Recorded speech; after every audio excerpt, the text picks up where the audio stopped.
வீட்டில் இருக்க இன்க்ரீடியன்ட்ஸ் வச்சு உங்களுக்கு சூப்பரான ஸ்வீட் செய்யணுமா? அப்போ இந்த ரெசிபி கண்டிப்பாக உங்களுக்கு தான்.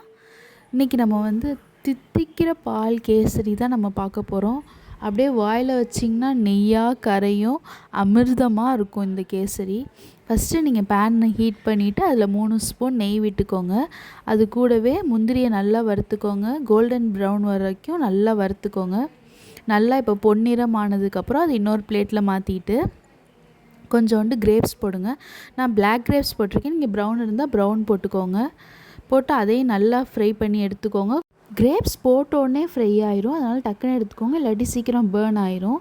அதே நெய் அதில் எடுத்துகிட்டா இருக்க நெய்லேயே நீங்கள் கொஞ்சம் சின்ன கப்பில் நான் எடுத்திருக்கேன். ஏன்னா குவான்டிட்டி நம்ம ஒன்ஸ் போட்டோன்னா 3 டைம்ஸ் அதிகமாக தான் வரும். நம்ம பால் கொஞ்சம் தண்ணியெல்லாம் சேர்க்கறனால, அதனால் நான் சின்ன கப்பில் எடுத்திருக்கேன். நியர்லி வந்து இது 100 கிராம்ஸ் எடுத்திருக்கேன். நீங்கள் எவ்வளோ குவான்டிட்டி தேவையோ அதுக்கேற்ற மாதிரி போட்டு அந்த நெய்யில் வறுத்து எடுத்துக்கோங்க. ரொம்ப லைட் ப்ரௌன் வர வரைக்கும் நீங்கள் அதை வறுத்திங்கன்னா போதும். ரொம்ப டார்க் ப்ரௌன் ஆச்சுன்னா உங்களுக்கு கார்கள் ஸ்மெல் லைட்டாக வரும். லைட் ப்ரௌன் ஆனதுக்கப்புறம் நீங்கள் வந்து எந்த மெஷர்மெண்ட் எடுக்கிறீங்களோ அதில் 2 மடங்கு தண்ணி ஊற்றிக்கோங்க. இப்போ 1 கப் நான் எடுத்திருக்கேன், அதனால் 2 கப் தண்ணி ஊற்றிருக்கேன். நீங்கள் 2 கப் எடுத்திருந்தீங்கன்னா 4 கப் தண்ணி ஊற்றிக்கோங்க.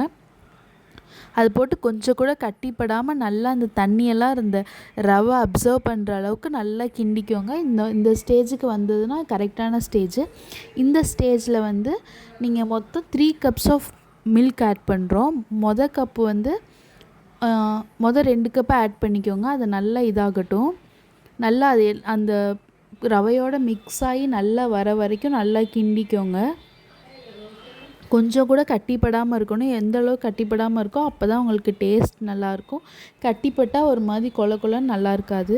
அதனால் நல்லா எதை வச்சு கிண்ட முடியுமோ அதை வச்சு கிண்டிக்கோங்க. நான் இந்த பீட்டரை வச்சு நல்லா கிண்டிக்கிறேன். ஸோ எனக்கு கொஞ்சம் கூட கட்டி இல்லாமல் ரொம்ப நல்லா இருந்துச்சு. கூடவே நீங்கள் ஒரு 3 கேடமனையும் தட்டி போட்டிங்கன்னா அந்த ஸ்மெல் உங்களுக்கு ஃபுல்லாக ஃப்ளேவர்லாம் இறங்கி ரொம்ப நல்லாயிருக்கும். அதுக்கப்புறம் இப்போ 3வது நல்லா எல்லாம் அந்த பால்லாம் வற்றுனதுக்கப்புறம் 3வது டம்ளர் எடுத்து ஊற்றிக்கோங்க. அப்போ தான் ரவை ஃபுல்லாக குக் ஆகிருக்கும். இப்போ நீங்கள் 3வது கப் ஊற்றி கொஞ்சம் ஒரு 2 மினிட்ஸ் கிண்டி விட்டுட்டு நீங்கள் சுகர் ஆட் பண்ணிக்கோங்க.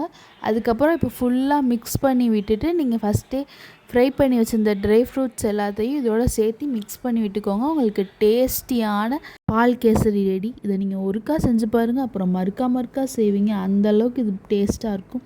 ஈவன் உங்களுக்கு கேசரி பிடிக்கலைன்னா கூட இதை நீங்கள் ஒன்ஸ் சாப்பிட்டு பார்த்தீங்கன்னா நீங்கள் ரிப்பீட் பண்ணி சாப்பிடுவீங்க. அந்தளவுக்கு டேஸ்ட்டாக இருக்கும். அப்புறம் எப்போவுமே கேசரியை ரொம்ப கிண்டி கெட்டியாக்குனதுக்கப்புறம் ஆஃப் பண்ணாமல் இதை கொஞ்சம் செமி சாலிடாக இருக்கையிலே ஆஃப் பண்ணிடுங்க. அதுக்கப்புறமேட்டு நீங்கள் பிளேட்டில் வச்சு ஒரு 1/4 மணி நேரம் கழித்து சர்வ் பண்ணுங்கள். சூப்பராக இருக்கும். இந்த மாதிரி சிம்பிள் ரெசிபீஸ் பார்க்குறதுக்கு மறக்காமல் நம்ம சேனலை சப்ஸ்கிரைப் பண்ணிக்கோங்க.